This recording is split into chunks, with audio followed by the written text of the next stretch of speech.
আসসালামু আলাইকুম ওয়া রাহমাতুল্লাহ। সংগ্রামী সাথী ও বন্ধুগণ, আপনারা জানেন ছাত্র জনতার আন্দোলনের ফলে বর্তমান অন্তর্বর্তী সরকার প্রতিষ্ঠিত হয়েছে।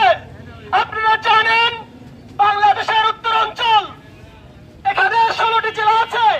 দেশের প্রত্যেকটা জেলা থেকে 6 জন 7 জন 8 জন করে এই অন্তর্বর্তী সরকারের আগে ছাত্র জনতার আন্দোলনে জীবন দিয়ে শহীদ হয়েছে।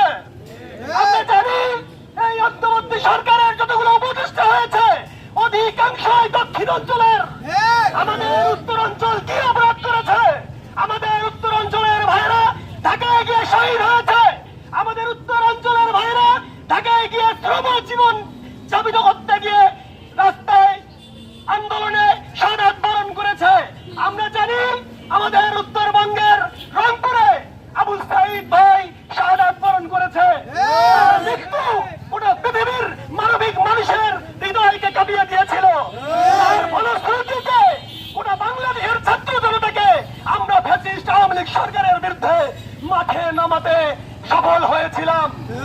আমরা জানি অন্তর্বর্তী সরকারের কিছুদিন পর পর কিছু করে উপদেষ্টা বৃদ্ধি পাচ্ছে, কিন্তু আমরা জোর দাবি জানাবো উত্তরবঙ্গ কি অপরাধ করেছে? উত্তরবঙ্গের আমাদের আন্দোলনকারী শিক্ষার্থীরা আছে যারা ঢাকার মধ্যে আন্দোলনে নেতৃত্ব দিয়েছে, তাদেরকে কেন আপনারা এখন পর্যন্ত কোন রকম উপদেষ্টার মধ্যে নিচ্ছেন না?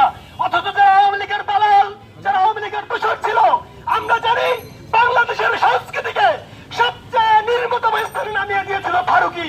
আমরা গত বর্ষদিন দেখেছি ফারুকির মতন মানুষকে এই অন্তর্বর্তী সরকারের উপদেষ্টা বানানো হয়েছে। আমরা নেত্রহীনগঞ্জে বলতে চাই, ছাত্র জনতা একটাই দাবি জানাবে, এইরকম যারা আওয়ামী লীগের দালাল, যারা ফ্যাসিস্টের দোষর ছিল, তাদেরকে অতি বিলম্বে তাদেরকে পদত্যাগ করিয়ে উপদেষ্টা মন্ডলীর পদ থেকে বাতিল করতে হবে।